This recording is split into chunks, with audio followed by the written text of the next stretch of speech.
কি রে মুনি, রমজান মাস তো চলে আসতো, তুই কি রোজা টোজা থাকবি নি?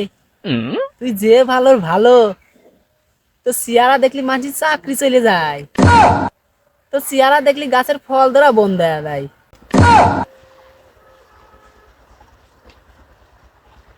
তাহলে ভাবো আমি তোমারই সওয়াল।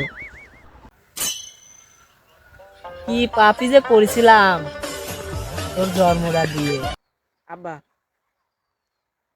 আমি তো তোমারই ছেলে। তাহলে ভাবো, তাহলে তুমি কত ভালো।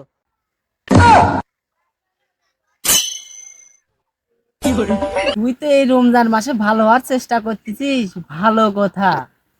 তুই যে কত ভালো হবি নি তা আমার জানা আছে। তোর কথা বাজার ঘাটে, মাঠে ঘাটে, সব জায়গায় তোর কোথায় খালি হয়। তুই যে কত ভালো সওয়াল, খালি তোর কোথায় মাঠে ঘাটে হয়। এমন ভালো কথাই হয় যা পথে ঘাটে চলার মতো না রে মুনি। আর এই রমজান মাসে আমি সবগুলো রোজাই থাকতে চাই। আর আমি এই রমজান মাসে ভালো হয়ে যেতে চাই।